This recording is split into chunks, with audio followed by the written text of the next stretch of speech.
20 افراد کو حراست میں لیا ہے اور حراست میں لیے جانے والے جو افراد تھے ان کو تھانہ سول لائنز میں منتقل کر دیا گیا، جہاں سے ان سے اس وقت باز پرس جاری ہے اور کل عدالت میں انہیں پیش بھی کر دیا جائے گا۔ زیر حراست افراد چیئرمین پی ٹی آئی کی گرفتاری پر احتجاج کر رہے تھے اور پولیس کی نفری زمان پاک کے باہر بھی موجود رہی۔ دوسری جانب اگر بات کی جائے پی ٹی آئی چیئرمین کی گرفتاری کے بعد کراچی پریس کلب کے باہر بھی کارکنان پہنچے، ان کی جانب سے ان کی گرفتاری پہ احتجاج کیا گیا، جس کے بعد پریس کلب کے باہر پولیس کی بھاری نفری پہنچی، انہیں تعینات کیا گیا، لیڈیز پولیس اہلکار بھی وہاں پہ پہنچی اور پریس کلب کے باہر موجود رہیں۔ پولیس نے احتجاج کے لیے آنے والے اب تک کی اطلاعات کے مطابق 10 افراد کو حراست میں لے لیا ہے۔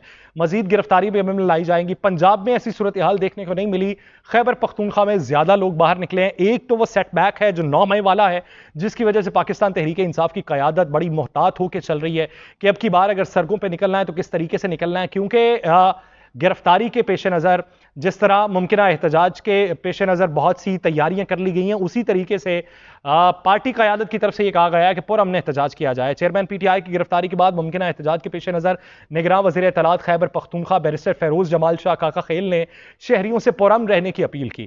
نگراں وزیر اطلاعات خیبر پختونخوا نے کہا کہ شہری کسی بھی صورت میں قانون ہاتھ میں نہ لیں، قانون کی خلاف ورزی کرنے اور املاک کو نقصان پہنچانے والوں کے خلاف ایکشن لیا جائے گا اور کسی کے خلاف بھی کوئی ہاتھ ایسا نہیں برتا جائے گا جو قانون سے اوپر کا ہو۔ ان کا کہنا تھا کہ قانونی جنگ عدالتوں میں لڑی جانی چاہیے، نہ کہ سڑکوں پہ۔ پرامن احتجاج سب کا حق ہے، قانون ہاتھ میں لینے کی اجازت کسی کو نہیں دی جائے گی۔ اب پرامن احتجاج کے لیے کتنا حق دیا جاتا ہے یہ بھی ایک الگ معاملہ ہے۔ اس پورے معاملے کے اندر جس طریقے سے پاکستان کے سیاسی رہنما جو وفاقی اتحادی جماعتوں میں شامل ہیں وہ بھی شش و پنج کا شکار ہیں کہ بھائی ہم کریں تو کیا کریں، ہم اگر اس کے خلاف بولیں گے تو ہو سکتا ہے ہمارے خلاف ابھی سے گھیرا تنگ شروع ہو جائے، اور اگر اب ہم نہیں بولیں گے اور یہ جو قانونی لوپ ہولز ہیں جو منظر عام پہ آ رہے ہیں کہ کس طریقے سے وارنٹ گرفتاری کی تعمیل کروائی گئی ہے کہ وارنٹ گرفتاری ابھی آیا بھی نہیں، اس کی تعمیل بھی ہوگی، آئی جی اسلام آباد تک نہیں پہنچا، لاہور میں پہنچ گیا، تو الیکشن کمیشن نے کہا ہے کہ توشہ خانہ کیس کے فیصلے کے اثرات تحریک انصاف کی پارٹی پر بھی آئیں گے۔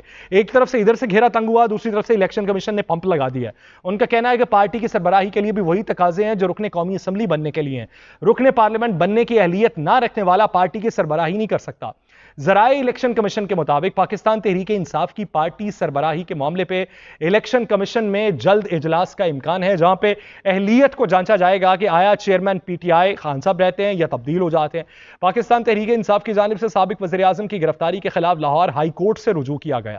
سابق وزیر اعظم کی جانب سے عمر خان نیازی نے لاہور ہائی کورٹ میں درخواست دائر کی ہے، جس میں انسپکٹر جنرل پنجاب، سی سی پی او لاہور سمیت دیگر افراد کو فریق بنایا گیا، اور اس درخواست میں یہ موقف اپنایا گیا ہے کہ چیئرمین پی ٹی آئی کو پولیس نے غیر قانونی طور پر گرفتار کیا ہے، حراست میں لیا ہے۔ یہ اغوا کے زمرے میں آتا ہے، گرفتاری کے زمرے میں نہیں آتا، کیونکہ پولیس کے پاس کوئی فیصلہ موجود نہیں تھا، وارنٹ گرفتاری موجود نہیں تھے، فیصلے کی کاپی موجود نہیں تھی، اور فیصلے کی کاپی آتے آتے 6 سے 7 گھنٹے بھی لگ سکتے تھے، اور جلدی بھی اگر لائی جاتی تو 3 سے 4 گھنٹے درکار تھے، لیکن آدھے گھنٹے کے اندر یہ جو گرفتاری عمل میں آئی ہے یہ گرفتاری نہیں، یہ اغوا ہے۔ لاہور ہائی کورٹ سے یہ استدعا کی گئی ہے کہ عدالت آج ہی درخواست سماعت کے لیے مقرر کرے اور عدالت عالیہ پنجاب پولیس کی جانب سے سابق وزیر اعظم کی گرفتاری کو غیر قانونی قرار دے۔ اب ان کے پاس آپشنز تو موجود ہیں، ان کے پاس اسلام آباد ہائی کورٹ کا بھی آپشن موجود ہے، ادھر لاہور ہائی کورٹ کا اس معاملے پہ آپشن موجود ہے، اس کیس کو لے کے اسلام آباد ہائی کورٹ میں آپشن ہے، پھر اگر اسلام آباد ہائی کورٹ میں بات نہیں بنتی پھر سپریم کورٹ میں بھی جا سکتے ہیں۔ لیکن اس سارے معاملے میں اگر ان کے پاس آپشنز موجود ہیں تو کیا وفاقی حکومت کے پاس کوئی آپشن موجود ہے؟ وفاقی حکومت کے پاس صرف آپشن ابھی تک جو موجود تھا وہ نگراں وزیر اعظم کے لیے تھا، لیکن نگراں وزیر اعظم کے لیے بھی سبکدوش ہونے والے وزیر اعظم شہباز شریف کا امیدوار کون ہوگا، اس راز کا جو اعلان ہے وہ قائد مسلم لیگ نون نواز شریف صاحب حتمی مشاورت کے بعد کریں گے، کوئی اور نہیں کر سکتا۔ یہ ایک اچنبے کی بات ہے کہ وزیر اعظم اعلان نہیں کر سکتا، سابق وزیر اعظم جو اس وقت ملک میں بھی موجود نہیں ہے وہ باہر بیٹھ کے کر سکتے ہیں، حالانکہ ان کے اوپر بھی پاکستان میں کیسز ہیں۔ اگلے ہفتے کے وقت میں شہباز شریف کی جانب سے قومی اسمبلی کی تحلیل کے لیے مشورہ دینے سے قبل یہ مشق مکمل کر لی جائے گی، جس میں یہ بات مکمل ہو جائے گی کہ کون نگراں وزیر اعظم ہوگا۔ میڈیا میں یہ قیاس آرائیاں کی جا رہی ہیں کہ حکومت میں شامل حکمران اتحاد نے صورتحال کے تمام پہلوؤں کو مد نظر رکھتے ہوئے شہباز شریف صاحب کو اپنی مرضی کا نگران نامزد کرنے کا اختیار دے دیا ہے۔ بخوبی ذرائع جو ہیں وہ بتاتے ہیں کہ یہ سبکدوش ہونے والے وزیر اعظم کے اختیارات سونپنے کا سوال نہیں ہے، لیکن نگران کے لیے نام تجویز کرنا ان کا استحقاق ہے۔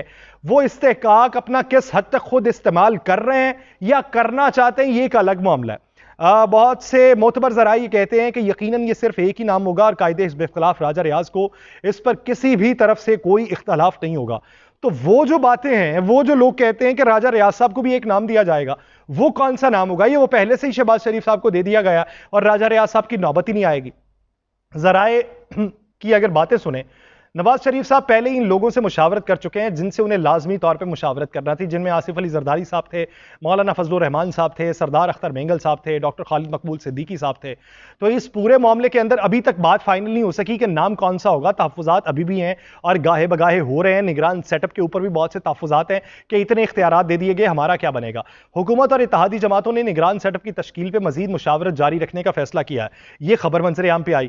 ذرائع یہ کہتے ہیں کہ نگران وزیر اعظم کے لیے شاہد خاقان عباسی، حفیظ شیخ، اسلم بطانی اور فواد حسن فواد کے نام سامنے آ رہے ہیں اور اتحادی جماعتوں نے اس حوالے سے مزید مشاورت جاری رکھنے کا فیصلہ کیا. بھائی مشاورت کتنے دن آپ نے جاری رکھنی ہے؟ ادھر کیس جو ہیں ان کے دھڑا دھڑ فیصلے ہو رہے ہیں، گرفتاریاں عمل میں آ رہی ہیں، ادھر آپ کی ابھی مشاورت نہیں ختم ہو رہی. 3 دن ابھی آپ کے پاس صرف باقی رہ گئے ہیں. 9 اگست کو آپ نے سمری صدر مملکت کو بھجوا دینی ہے اور اس کا فیصلہ وہ آپ کر چکے ہیں.